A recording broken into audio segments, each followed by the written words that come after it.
Alright, hello everyone and welcome to philosophy number 2. Since I recorded the last video, I spent a lot of time learning about philosophy and taking classes, reading and whatnot, and I just thought I should update on some of the positions I've changed my mind on, and some I've just advanced my articulation of my position, so I thought I should share a little update. So I'm just going to go down a list I made of all the philosophies opinions that I have that are important to me. So let's get into it. So I will start with the epistemology of my philosophy, which is how I know anything to be true. And it's my belief that science is the only way we can know anything to be true to any degree of certainty. I thought that was a standard belief, but I've been talking to a lot of religious people and a lot of apologists, and some people say that God's word is the most true thing we have, even truer than science. So when the two contradict, they take God's word because that's what they believe to be the source of all truth. I disagree. I think science is the only way we can know anything, and the reason being that I prefer science over religion is religion starts with a claim and tries to work backwards to find evidence for that claim, whereas science starts with observations and then tries to work forward to make an assumption about what those observations might mean. In the example of evolution, which I'm going to crudely explain quickly, science starts with there's a huge diversity of animals and they all seem to be adapted to their environment. Maybe we can, that's the observation. And then we assert, well, maybe they evolved. Whereas religion starts with, this is the story that we have. Animals came from God. He made them in 6 days. How can we look back to try to justify that claim and mold the evidence to our belief system? So that's why I prefer science over religion. One more thing about science is people have said it's a religion in its own, which I passionately disagree with. Reason being, religions are dogmatic. They're stuck to a specific set of beliefs that cannot change in light of new information, whereas science can. At its core, science does not have any fundamental beliefs. It just changes as we learn more, which I think is the most valuable tool you can have, instead of people 2,000 years ago writing a book and staying dogmatically attached to it, even when you realize it's wrong. The other most important reason I like science is because it goes such a long way to make sure it's not wrong. I'll read what I wrote down here. It's a good tool because it's provable, repeatable, designed to eliminate bias, and holds no fundamental belief. It changes in light of new information.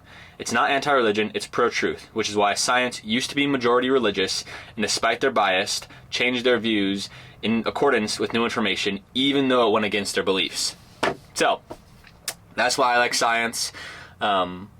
It's hard to be wrong and be a scientist, because you can change your views to be right. Whereas if you're religious, you have to believe a certain set of things and you can't change your beliefs and still be the same religion. So that's why I like science. Following that up, I'm a materialist and a naturalist, which means I believe all the matter in material in the universe is all there is. There's nothing supernatural out there like ghosts or souls. Not to say I don't believe in things that aren't physical, like I believe in radio waves and photons and tangible, measurable things. I just don't believe in things that are intangible. I also believe that all physical material is subject to the laws of physics. Seems obvious. What that means is that they're all predictable, which follows to my next point, which is free will. If humans are simply made up of physical matter, then our entire being is subject to the laws of physics and therefore predictable by the laws of physics. Meaning we don't have free will, because that would require a supernatural, non-physical thing in addition to our material body that has the ability to not listen to the laws of physics and choose something other than the laws of physics would have permitted. So I don't think we have free will. Also on that tangent of free will, I think we certainly don't have control over our neurochemicals. You can't consciously sit here and be like, dopamine, serotonin.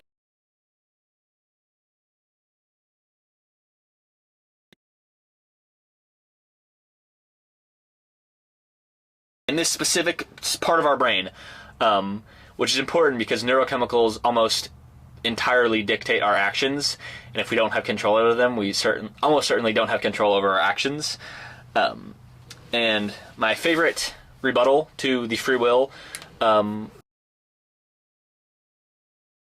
thing is quantum randomness, that at the quantum level, like if you go down below chemicals, below molecules, below atoms, below protons and neutrons and electrons, there's quarks in this quantum field, and they don't have like a specific pattern like an electron would around a nucleus. They have random patterns, so not everything is predictable by the laws of physics.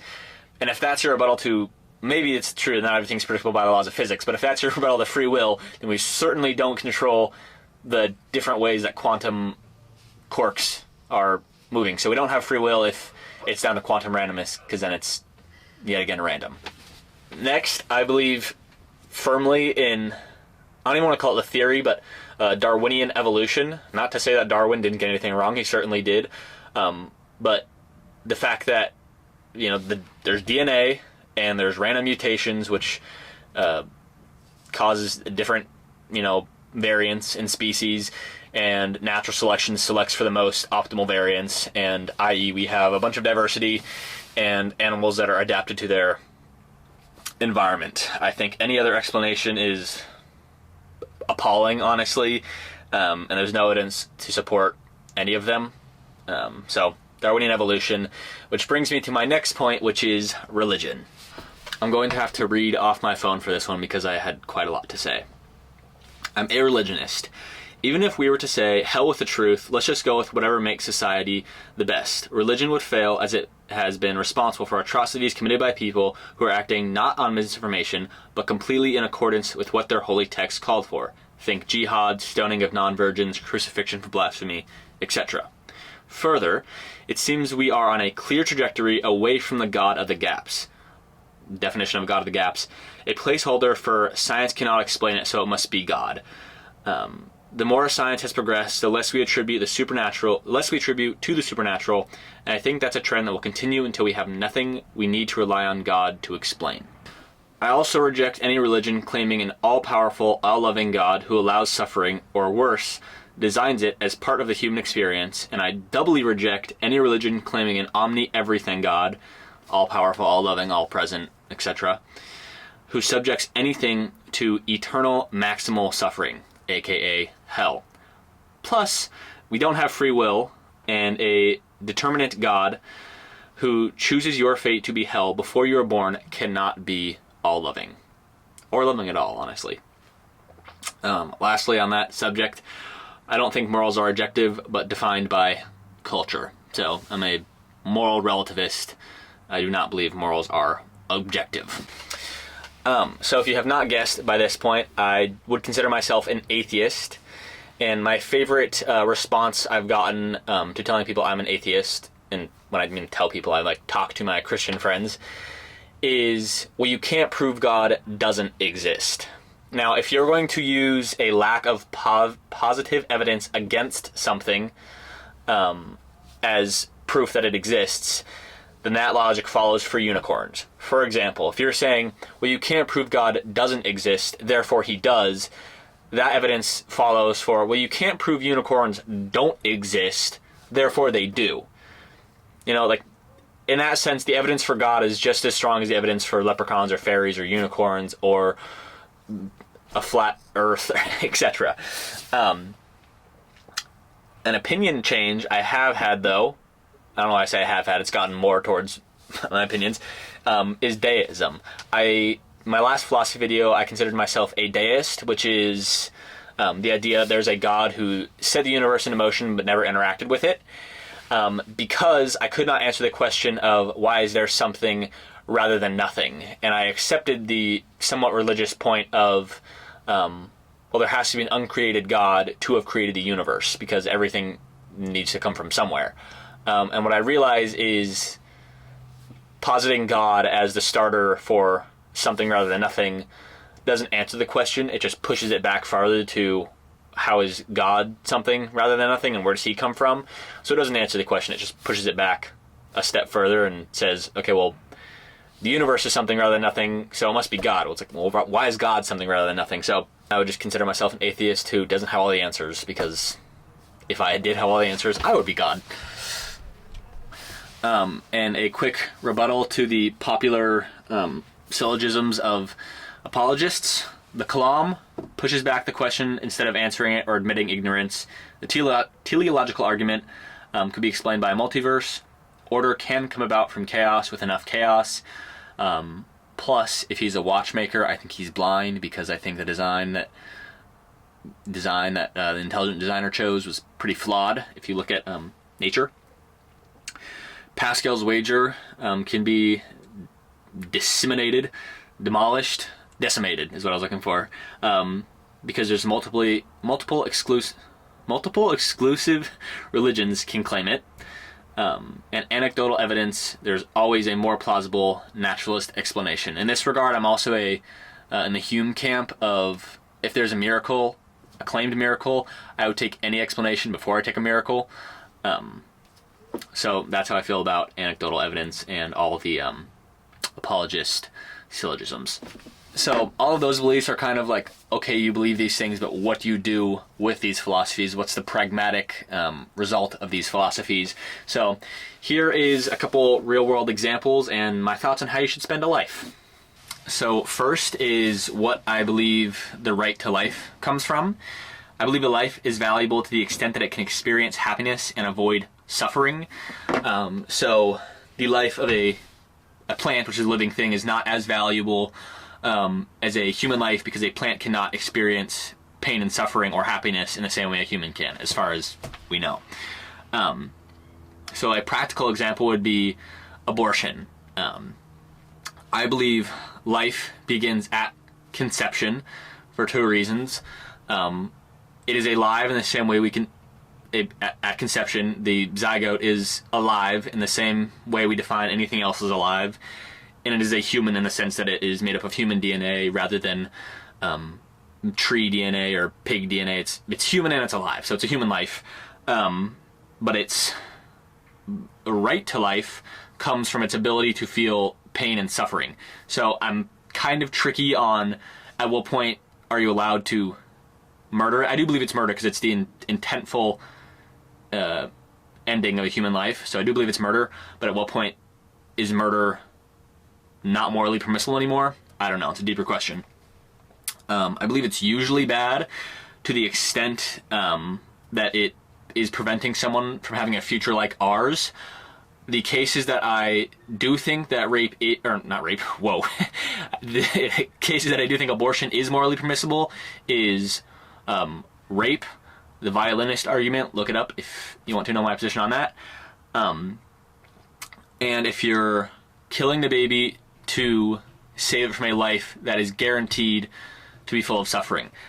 That's a big if, because it's very hard to know for a fact if you're saving it from a life of suffering. The cases where that would be the case, like, I don't think you can say, oh, I'm saving it from a life of poverty, because there's a lot of poor people who have good lives, and you can't say I'm saving it from a life of, being ugly, because and that's bad, because there's a lot of ugly people who are happy. So it's very, very hard to say I'm saving it from a life that's guaranteed to be not worth living. I think maybe the cases where you could say that is if you're about to give birth to a Jewish baby in the Holocaust, maybe you'd be doing it a justice by not giving birth to it, or if you know you're going to give birth to a baby who has some horrible, horrible disease that would make its life not worth living. But also in that case, it's hard to know for a fact if it's actually going to be born with like spina bifida or anencephaly or something. So abortion's kind of tricky. I think at a baseline it's bad. Exceptions might be able to be made. Another lighter example, maybe I should have started with this one, is killing animals for food. I think is not morally permissible, because like I said, I think the right to life comes from the ability to feel pain and suffering and happiness, and animals clearly can feel pain. So we have to value our happiness that we get from eating them with the pain they feel to give us that happiness. And I don't think I get enough happiness from eating a burger to justify the pain that a cow feels from dying and the lack of happiness it experiences by being killed. So I think it's morally impermissible to eat animals unless it's like a life-saving measure for you. So unfortunately, I'm not being true to my word because I'm not vegan, but I plan to be once I get out of the van and I can like actually do it a little bit more easily. Sorry, animals. Lastly, I still feel the same way about utilitarianism and hedonism. I believe all value stems from happiness. And I think I can know this because of the would you rather have this without this game, which I play with myself, of like, would you rather have happiness or love? Meaning you couldn't have the other one in either situation. Would you rather have love but you're unhappy, or no love but you are happy? And you play that game with anything. Would you rather have big muscles but you're unhappy, or no muscles but you're happy? Would you rather have a family but you're unhappy, or no family but you're happy? And if you're honest and you're a sentient human being, I think every single time, maybe I'm wrong, maybe I'll change my opinion on this, but I think every single time happiness is the one we choose. Even if you were to go to a religious person who's being intellectually honest and said, would you rather be in hell if you knew for a fact you'd be completely happy, or in heaven if you knew for a fact you'd be completely miserable? The smart thing to do would be to choose the happy option. I think happiness is the root of all value. And I'm a utilitarian in the sense that I think the best action is always the one that results in the most happiness and the least suffering. So lastly, on the topic of hedonism, and the last thing I'll say is my advice for living a good life is live a happy life, which is very easy to be correct on because it's a very, very vague stance. But I've done a lot of thinking about how to live a happy life, and what I've come up with is there's 5 things that if you don't have any of them, you can't be... You could be unhappy if you don't have any of them. And I mentioned this in my last video, but I've now come up with a acronym for them. It's GHARP: gratitude, health, agency, relationships, and purpose. I believe you have to have all 5 of these things. If you're missing any one of them, you're susceptible to being very unhappy. So if you want to know more about my position on that, you can watch my last one. I think I explained it better, but still believe in the GHARP rule. And my last thing I'll leave you with as advice for how to live a happy life, and what has worked for me, is this. Look at all your options before you decide which path to spend your life walking down. Picking the right path is far more important than how far you walk down or how early you start walking. And I say that because I like that I took a while to learn about philosophy and religion and where I want to live and all that stuff before I made any lifelong decision. So, thank you for watching. That has been my first updated philosophy video. Hopefully you liked it, and I can't wait to see where I change my opinions. Alright, deuces.